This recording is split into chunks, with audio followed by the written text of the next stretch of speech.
Family, and welcome back to the channel. It is an absolutely beautiful day in the neighborhood, and I think it's a great day for this particular conversation. I want to kind of walk you through this thought experiment that I've been wrestling with literally for the past decade. But I think perhaps some of the thoughts that I'll share throughout this may be helpful for some. It may be immensely helpful for others. And so this thought experiment, well, before we even get there, make sure to like the video, subscribe to the channel, hit that alert notification bell, consider supporting, connecting, or joining this community channel or content in any way that makes sense for you. And of course, check out the merch because it's kind of dope. You know what I'm saying? Nah, it's dope as fuck. That's the reality. All right, so now let's jump into this thought experiment about the irrelevance of God. You know, some people focus on the existence of God, and I think that's one of those things that most people have admitted exist in some unknowable realm. Well, see, for me, if it exists in some unknowable realm, then that makes the question itself and the existence itself completely irrelevant. And so that's what this thought experiment is going to be about: the irrelevance of God. We're going to examine the relevance of God by grounding the discussion in human experience and perception. It explores whether the lack of tangible interaction or perceivable influence of a deity in human life demonstrates the utility or lack thereof of such a being's existence. The central question is, if humans cannot perceive or experience God, does that render God's existence irrelevant? So let's start there. We're going to start with human perception and experience.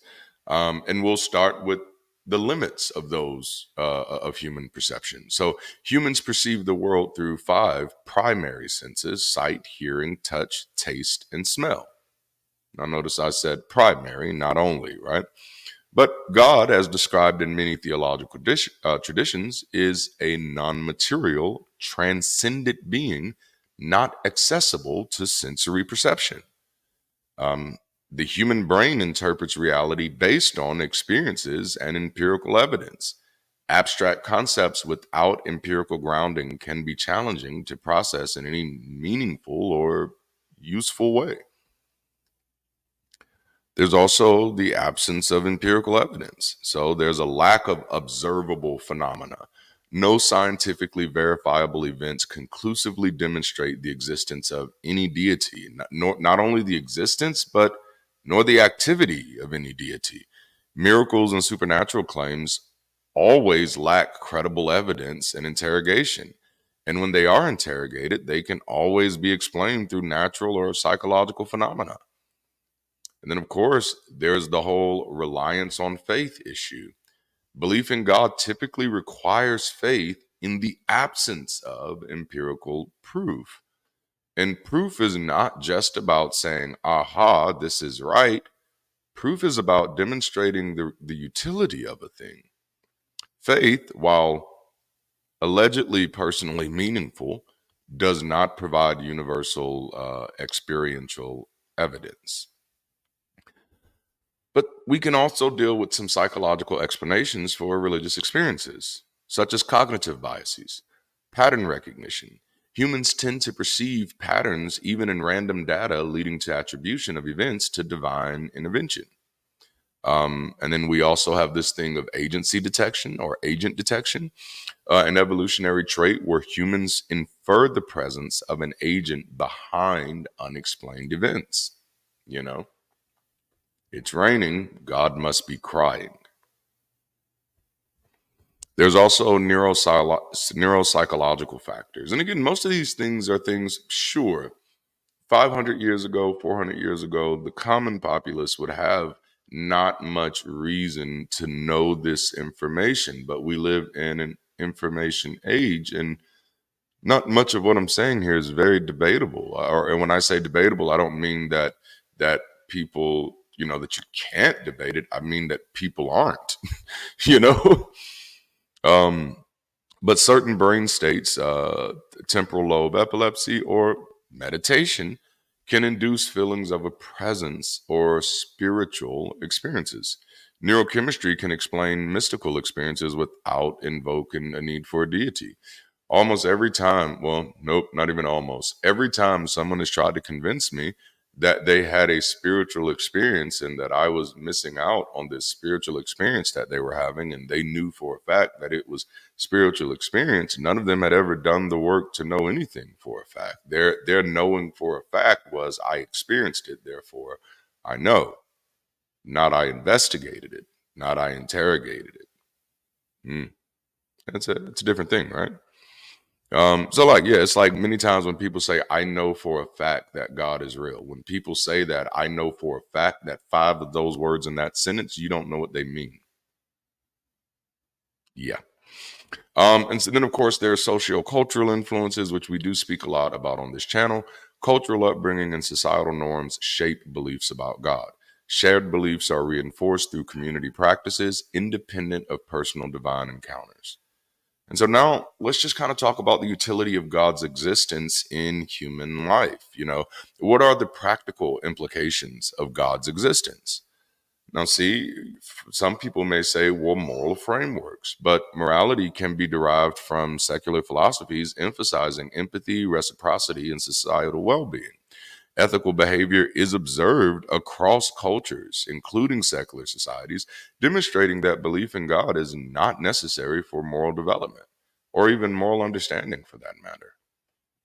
And then let's look at how it impacts decision making and responsibility.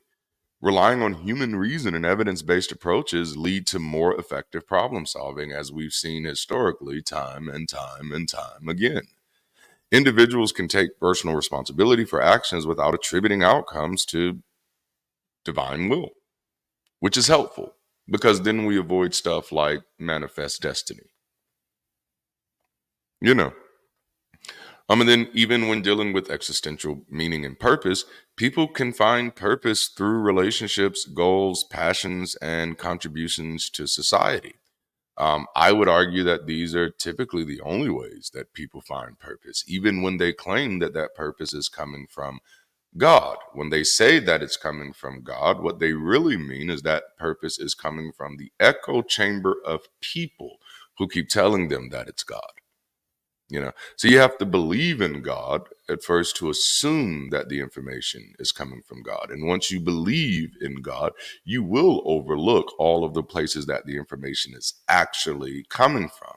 And so, if there isn't a God who exists, then everyone who says that they're getting their morality from God is mistaken, which should be easy for skeptics and free thinkers to get. Like, we're just like, oh yeah, duh, there isn't a God. Sorry. Um, but yeah, and existential fulfillment is achievable without reference to any divine plan. Me, I am existentially fulfilled, baby. And didn't get that until I let go of the idea of a divine plan because you're not, existential fulfillment doesn't come from external validation. Sorry. All right. So, and then just resilience and coping mechanisms, psychological strategies, mindfulness, and community support addresses life challenges in a lot more healthier ways than pretending like you have an imaginary friend who's going to do it for you. And then reliance on tangible resources is more immediately effective than seeking divine intervention, which even the most firm of believer, the firmest of believers in their faith, if they're going through a financial crisis and you're sitting there with them and you can either give them the money to solve the problem or offer to just pray about it with them, they're going to choose the money. Okay. Okay. They'll play that game only for so long.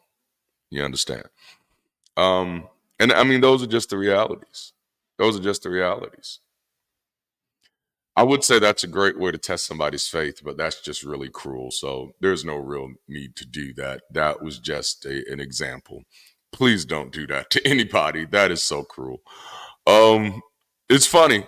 It's funny, but it's cruel too. All right. And so I guess unless they're a jerk. Now, if they're a jerk, sure, go ahead. Just to prove a point, I don't know. All right. So now let's talk about societal progress and well-being. Um, we can start with advancements in science and technology. Scientific inquiry has improved quality of life, health, and understanding of the universe. Um, I wear glasses. That's science and technology. If I didn't wear these glasses, my quality of life would be severely restricted. I still tell people today, like, if you ever see me driving without my glasses, just know that day I have chosen death, you know. But no, science and technology has drastically improved my life, my quality of life in a way that prayer just never could. And pray over my eyes all day. Nothing's happening. And it's been done. It's been tried. It was just like weight. People prayed over my weight. Oh, God is going to supernaturally drop those pounds. He didn't, but I did naturally drop those pounds. Look at there. Um, and then progress is driven by human ingenuity and collaboration rather than divine revelation. And just again, after more than 12,000 years of established human civilization, the writing's been on the wall for a very long time. No, there's, it's like, it's so weird that like we literally see how the sausage is made and still pretend like there's a God making the sausage. You've been in the sausage factory, my man. Like, what's going on here? Stop this. Stop this. Like, I know adults who still believe that God is responsible for making it rain. Every time I say that, man, bands will make her dance. Bands will make, I'm sorry. Oh, music has corrupted me. Okay, so let's roll. Then we can also look at secular institutions and governance. The effective legal systems and governance structures are often established based on secular principles. Human rights and social justice movements have historically promoted values that transcended and often damn right contradicted religious doctrines. Yeah.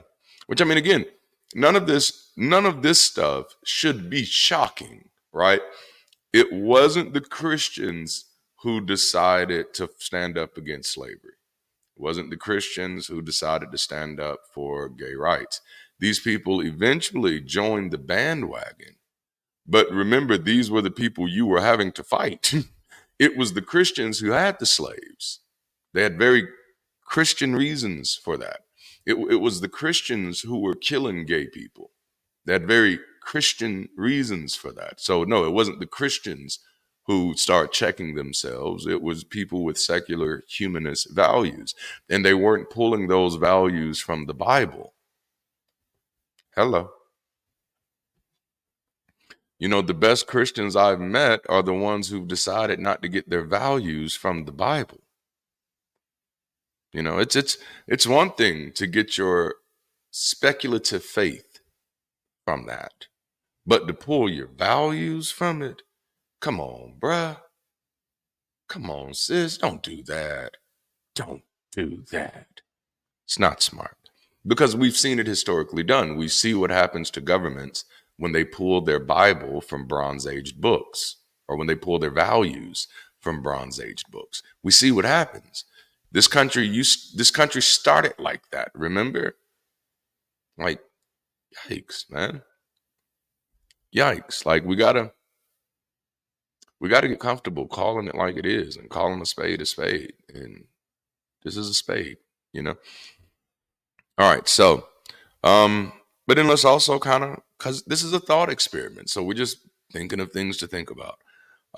We can think about the redundancy of divine explanation. Um, and even in this case, we can kind of apply Occam's razor, where simpler explanations without unnecessary entities should be preferred. See, and that's what I mean about the relevance of God. God isn't even necessary without the assumption. Without the presupposition of God's existence, there is no reason to believe that God exists. Damn, that was good. It was bars.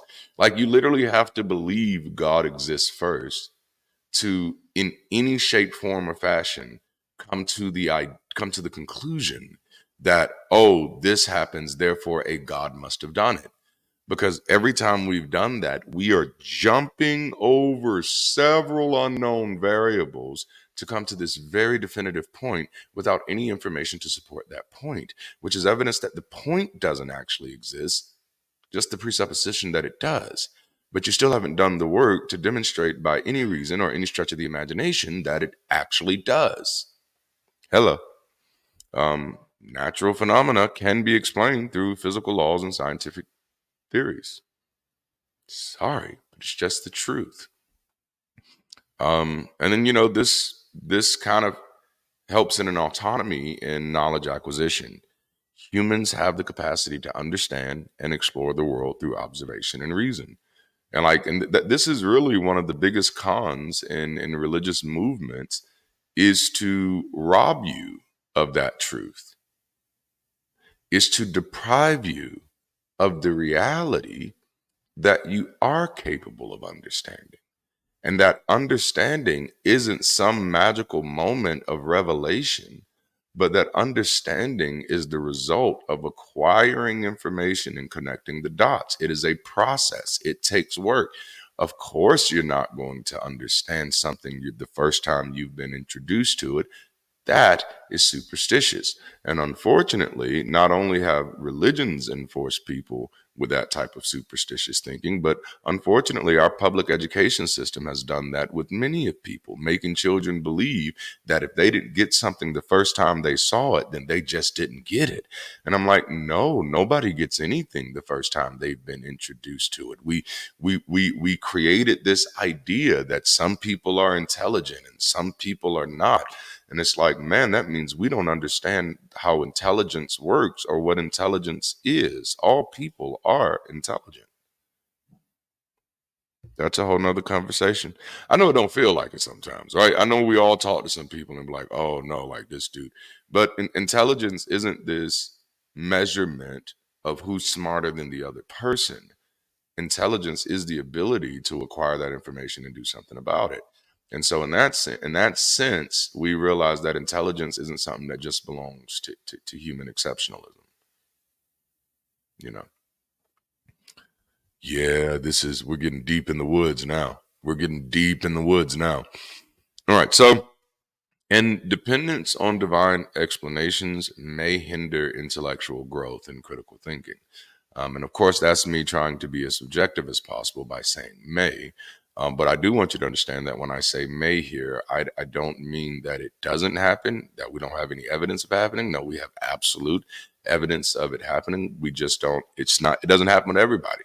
There are plenty of people who, well, nope, I can take that back. Nope, this does happen to everybody. If you've created a dependence on divine explanations, this is going to hinder your intellectual growth, and it is going to hinder your critical thinking if you have a dependence on divine explanations.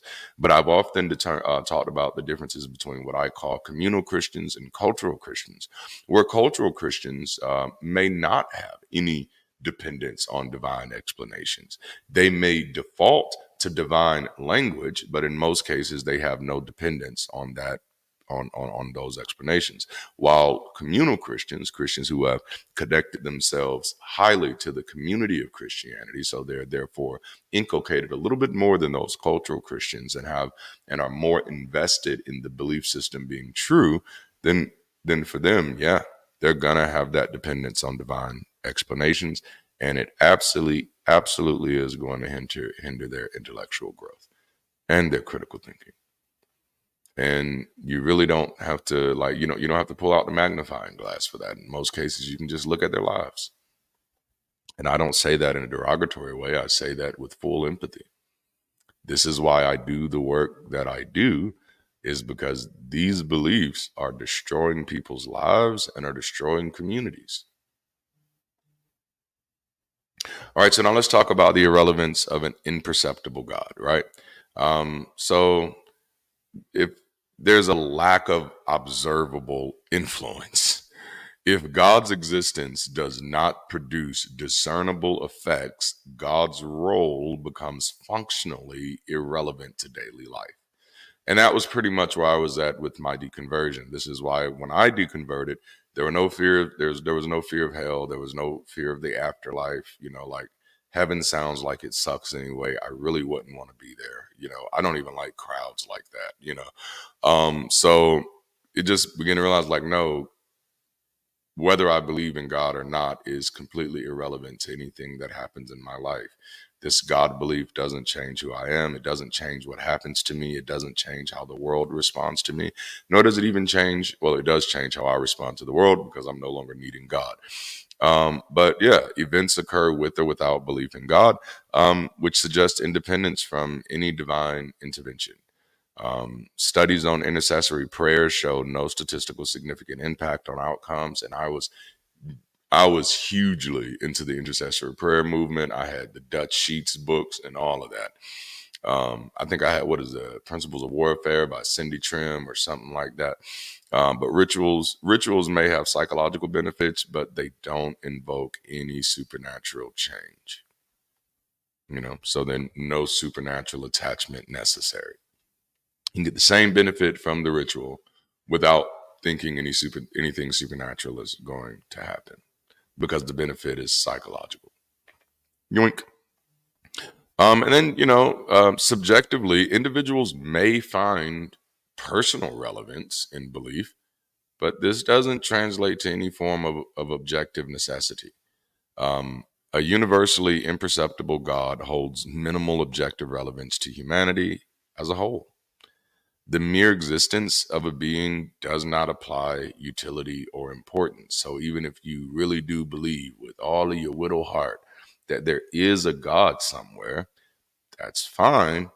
But if we're walking in reality, then you also believe that this God has no interaction or impact. And in that case, then God's existence must be considered inconsequential. If your God cannot be measured, then your God has no managing impact on this world. If your God is separate from the natural world, then your God is separate or even prevented from natural intervention, which explains why this motherfucker is absent as hell, right? And so, even if this God existed or any God existed, it's completely fucking useless. As we've seen, like, damn, it didn't do anything good. Like, I promise you, if the dinosaurs was here to talk, they'd be like, fuck him, man. Fuck him. You know? I would. Now, I want to see that skit now. I think that would be hilarious. So some of you who are more production inclined and comedy inclined, please do that skit. I'd love to platform it on this channel and on our Omniverse channel, but that's a whole nother conversation. So yeah, ultimately, whether God exists or not, the one thing that we know for sure is that God and any gods are completely inconsequential. Anybody who has a belief in God has that belief for a very personal and childish reason. Oof, I know that hurt. I know that hurt, but it's okay. We're going to grow up together. We are. All right, so we can kind of hit some philosophical perspectives very quickly, mainly agnosticism and atheism, which people seem to be very confused about this. But that's also what I kind of call the hallelujah effect. That people tend to start using words without defining them. It's a monkey see, monkey do type of thing, or monkey hear, monkey say type of thing. Where you hear a word in the zeitgeist enough, you feel comfortable saying it without anybody expecting you to actually know the definition. And so what you end up doing is taking on a social definition for the word as opposed to a technical definition. And therefore, nobody ever really gets any understanding of that word. So, for example, in the church, hallelujah took on the social definition of the highest praise. Hallelujah is the highest praise. And I'm like, well, that's a designation, not a definition. That's not how words work. I'm sorry. All right. So agnosticism acknowledges the uncertainty of God's existence due to a lack of evidence. Right. And so that's what I'm acknowledging here. I am an agnostic atheist, humanist, people centric, progressive thinking, life affirming, artist, all this other things. See, labels are labels are descriptive and restrictive at the same time. And we must always remember that, So when someone is using a label, they're not really telling you who they are. They're telling you one or a handful of things about them. And that's something you must always understand, that label doesn't give you insight. Oh, that's good stuff, man. Okay, so yeah, agnosticism acknowledges the uncertainty of God's existence due to lack of evidence. And what I posit from my agnosticism is that if there is an uncertainty of God, then God is irrelevant. Like there's an uncertainty about a teapot going around Venus. That teapot is fucking irrelevant, you know, until there's a moment of certainty. Hello. And atheism posits that in the absence of evidence, belief in God is unwarranted. Do you see how those two words are not two different things? Like those words are not opposites of the extremes. Because some people treat like, oh no, you can't be. If you're an atheist, you can't be an agnostic because you're saying that there isn't. And I'm like, whoa, whoa. Atheism is not saying that there is no God. Atheism is saying there is no reason to believe in a God. I don't believe in a God because I've not found any reason to believe in a God. But also because I'm no longer a fucking believer, I also have no need to attach myself to extremes that I cannot demonstrate. So if I cannot demonstrate that there in fact is no God, then I don't have to attach myself that there is no God. I can attach myself to I have no reason to believe that there is a God. And that's what makes me an atheist. The thing that makes me an agnostic is, yeah, I'll acknowledge that as far as what people have made God, what people's ideas, the further they've pushed God due to the God of the gaps, then yes, these very far out gods you've created, there is going to be an era of uncertainty about the existence of those gods, which is typically how those gods exist the way that they do. It used to be very, very easy to disprove gods because you'd be like, oh, they live on Mount Kilimanjaro, or they live on Mount Olympus. And then we started hiking. And so it's like, oh, well, there's no gods up here. Well, no, the gods live on the moon. And the God lives right there in that section of space. And then we go there. And so God just keeps getting moved further and further and further back. And so for those gods, sure, there is uncertainty. But the God who lives on Mount Sinai, we know he doesn't exist. You get what I'm saying? See, the more specific the claims are about a God, the more certain we can be that God doesn't exist. And so when people ask me, how do you know that God doesn't exist? My first question is, which God are you talking about? Now, if you're talking about some ephemeral God that exists outside of time and space, then obviously I have no way to get outside of time and space. Hello. But if you're talking about the God of the Bible doesn't exist outside of time and space. The God of the Bible is a very natural God, as most gods began. Almost all gods began as natural gods. And then once we begin to interrogate nature better, to find that there were no gods behind those natures, the people who decided to keep holding on to God just pushed that God further out. Okay? Just having conversation, right? And then of course humanism, and so I identify as all three of these: agnostic, atheist, and humanist. And humanism is really the most proactive thing that I do this because I'm a humanist, right? I don't do this because I'm an anti-theist, which I am that too.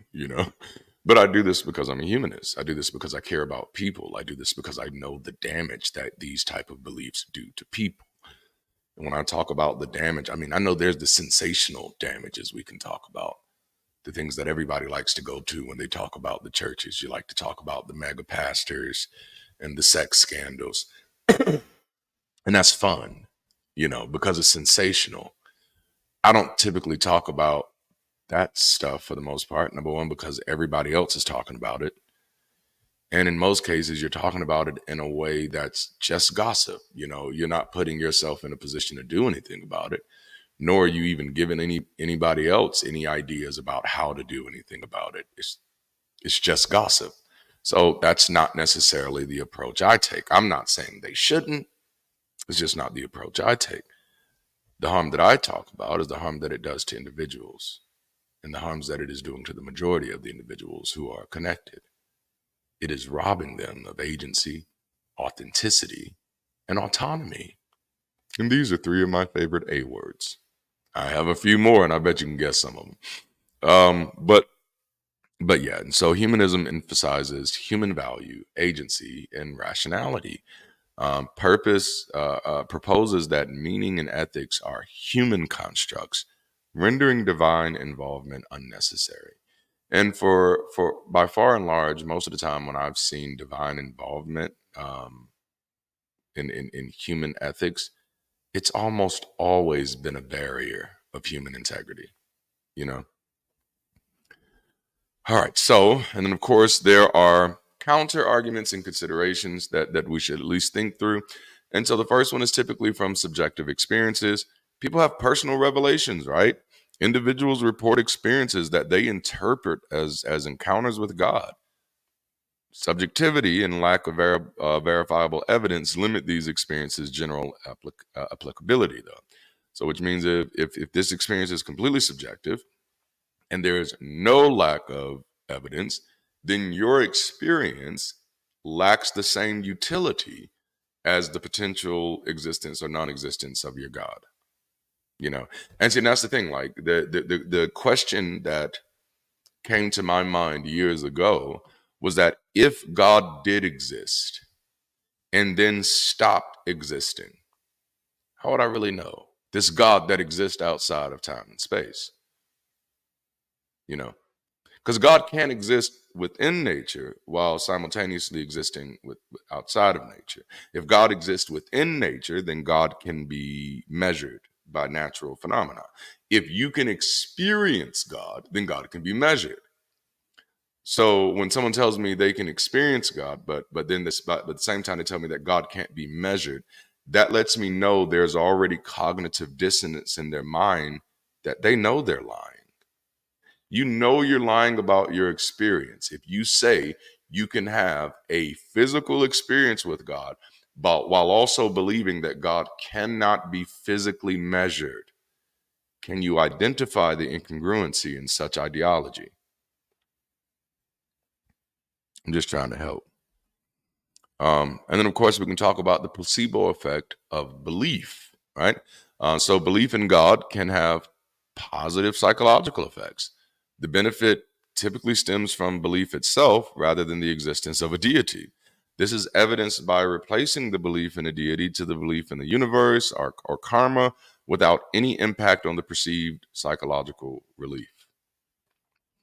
And then, of course, people will talk about the cultural and historical significance, right? So they'll talk about, oh, but what about religion's influence on art and culture? Well, religion has inspired significant artistic and cultural achievements, but I will remind people that religion is a tool of humanity, not a tool of divinity. The relevance here is tied to human expression rather than divine necessity or divine intervention. Mm-hmm. And then religious communities provide social support and a sense of belonging, but these functions are also fulfilled through secular organizations and shared human interest. Hell, sometimes it's achieved even with working at a pretty good job, you know, because at the end of the day, these things are human. And then, of course, ethical frameworks that are rooted in religion. And so some argue that objective moral values require a divine source. However, moral relativism and ethical pluralism suggest that morality evolves with societal progress, which means when we know better, we do better.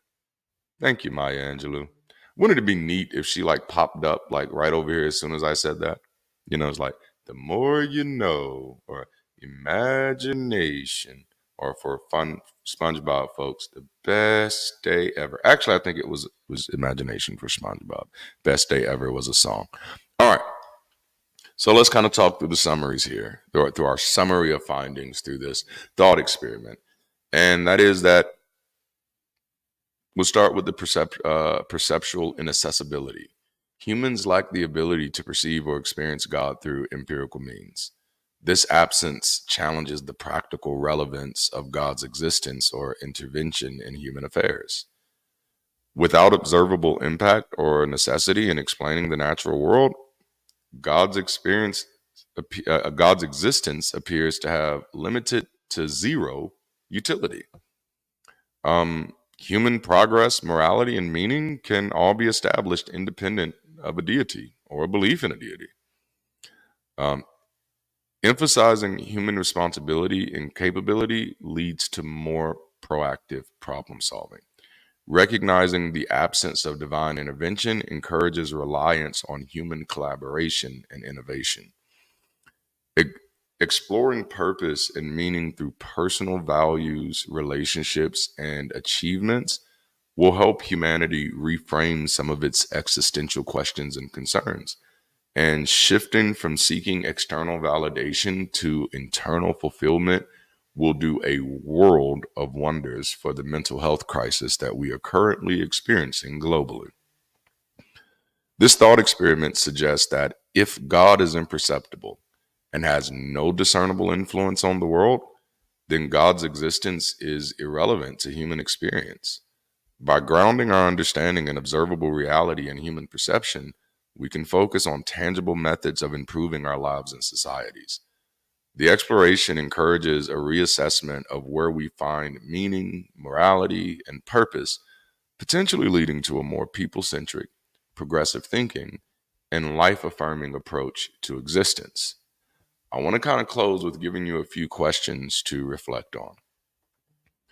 How do our sensory and cognitive limitations shape our understanding of existence? Can something be considered relevant if it is entirely imperceptible and undetectable? Where do we derive our sense of purpose and value? Is it necessary to invoke a higher power to find fulfillment?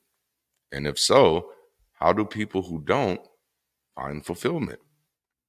How do secular ethical frameworks address moral questions? Can universal moral principles exist without a divine lawgiver? In what ways has focusing on human capability advanced society? And does reliance on empirical evidence foster more effective solutions to global challenges? These are some questions to consider. Now, this thought experiment is an intellectual exercise aimed at exploring the concept of God's relevance from a perspective grounded in human experience and perception. Now, my goal here is not necessarily to dismiss or invalidate personal beliefs, but it's more so to encourage critical thinking and self reflection on the sources of meaning and purpose in our lives, while really wrestling with the utility of our beliefs, whatever they be, whether it's your belief in Yahweh, Allah, Jehovah, God, there's a song, um, Krishna, Tom Cruise, whatever else is out there, whatever it is that we actually allow ourselves to think through the utility. And you don't do that for me. You don't do that to make my life better. You do that to make sure that you're not wasting this wonderful, beautiful life that you have to live. I hope I've said something that sparks a thought, that has you thinking, maybe something that gives you a little bit more empathy, maybe something that gives you a little more understanding, or maybe something that sets a fire under you to get active in this work. We'll call it the mission field, right? But either way, thank you so much for hanging out with me today. Make sure you like the video, subscribe to the channel, hit that alert notification bell. Consider liking, consider joining, connecting, or committing to this. Yeah, it's something like that. Or committing to help this channel, content, or community in any way that makes sense for you. And then also check out the merch because it's dope. And also check out our books wherever books can be sold online. All right, I'll holler at y'all later. Until next time, keep rising, stay progressive, and stay beautiful if you can. I'll holler.